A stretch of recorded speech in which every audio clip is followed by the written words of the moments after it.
So I really didn't want to make this video, but I felt like I should make this video because I posted a Ross video today and actually had to end the video early because my grandma called me and told me that my dad getting intubated because his oxygen levels got lower with the BiPAP machine. So we live very far. We live in South Florida and my parents, you know, live states away. It's 1,300 miles away and we couldn't drive it, so we had to take an emergency flight to see my dad. And his nurse actually called me and told me to tell everyone, like family, to come up and see him. He refused the intubator this last weekend and chose the BiPAP so he can talk and see everyone. And whenever we flew in on Friday, I saw my dad in his condition. It was very heartbreaking. It was on a BiPAP machine, and just seeing him in his condition, I could tell he was in a lot of pain. And you know, he just went through chemo, his immune system is compromised, and just getting pneumonia and being septic is so dangerous. And I knew seeing him not being able to really eat or just stomach anything and just going in and out of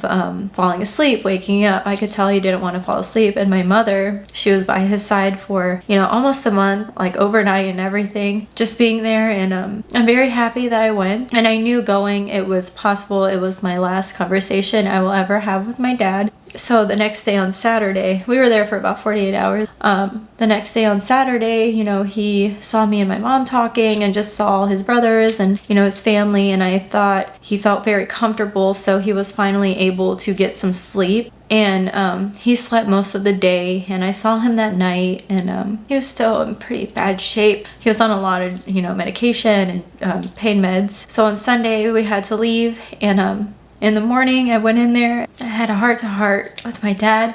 Our relationship it was never really good. It was strained, and it was really nice to be able to go in there and just say what I felt in my heart. And it was really nice to finally be able to give closure on my end and closure for my dad. And it was actually the first real conversation between me and my dad. It was the first, and it's more than likely is the last. And it's just not looking good. And you know, there's always a chance that you can come out of intubation, and all of us have hope. And I really appreciate in my other Ross video that many of you are praying for my dad. That really does mean a lot, and I'm very happy that you understand if my schedule on here is a little weird. You know, I have to plan for the worst case scenario in the event that the intubation can't save him, and it's just really hard. My mom and grandma are currently there. Whenever I left Sunday, he just looked so much better. You know, he was able to talk, he was more aware. And you know, leaving after having that conversation, I really thought in my heart, you know, my dad's gonna get through this, you know? I really did. He was like eating, you know, talking. And when I left, my grandma and my mom were like, you know, your dad's able to sit in the recliner, he's using the BiPAP longer, and he's eating, he's drinking, he's sleeping. We all just thought he was doing so well on Sunday, and it just felt really good. You know, I get this call from my grandma saying that he couldn't breathe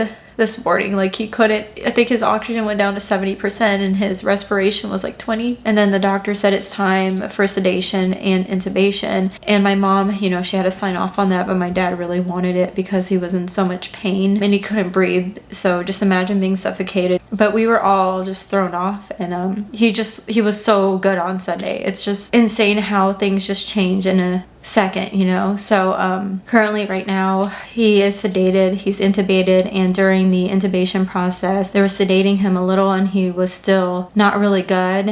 His blood pressure was up, so they had to sedate him even more, and they said by the end of today not be able to like hear you if you're sitting next to him, and he just won't be conscious of anything. My grandma and mom are there holding his hand. He's no longer in isolation, but he's still in the same room. You know, I just call every day, and the nurse told me it's just a really slow process. I guess we just can never lose hope. My dad got to live 12 more years with his cancer, and I'm very happy that my grandma and my mom told me that, you know, he just looks at peace. He's at peace, being sedated, he can't feel the pain. I just really had to make this video because I really don't know what's going to happen. Things change on a dime, so I usually have a really good schedule on my channel, and I don't want you to think that I just like ghosted my channel or I am taking a break. But making these videos, I just want to say this right now, making these videos makes me happy, and I know many of you really enjoy them. It's like my therapy for me. It does make me happy, and it's fun making these videos, and I just feel like it's art and it just gives me something to do. So pretty much I just want to say that when I do post a video, if I do seem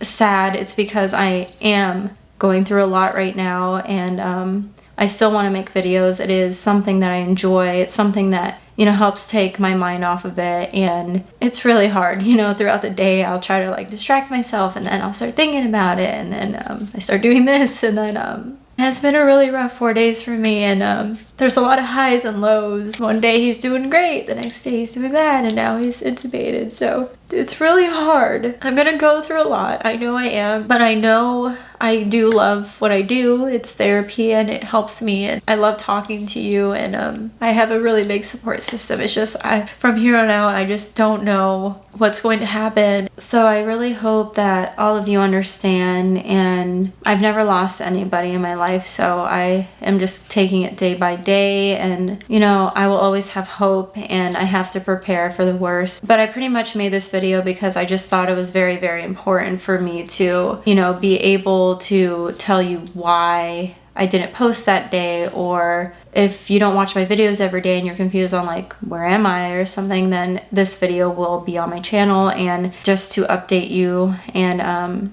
like I said, I love making these videos, and it's therapeutic to me, and I really love making them, and I feel like it would help, and it serves as a distraction. And I just really hope that you understand, and thank you so much for being so sweet in my previous video. It really means a lot to me, but I really hope that, you know, all of you understand. But I'm going to end this right here, and let's all hope for the best outcome. And of course I will update you on my Instagram stories of my dad's condition, and if I need to make an updated video on here, I will as well. So yeah, I really hope that all of you have a wonderful day, and if you are grieving, I understand, and if you're going through something similar, I understand. You know what, I will hopefully see you tomorrow, and once again, just thank you so much for being understanding.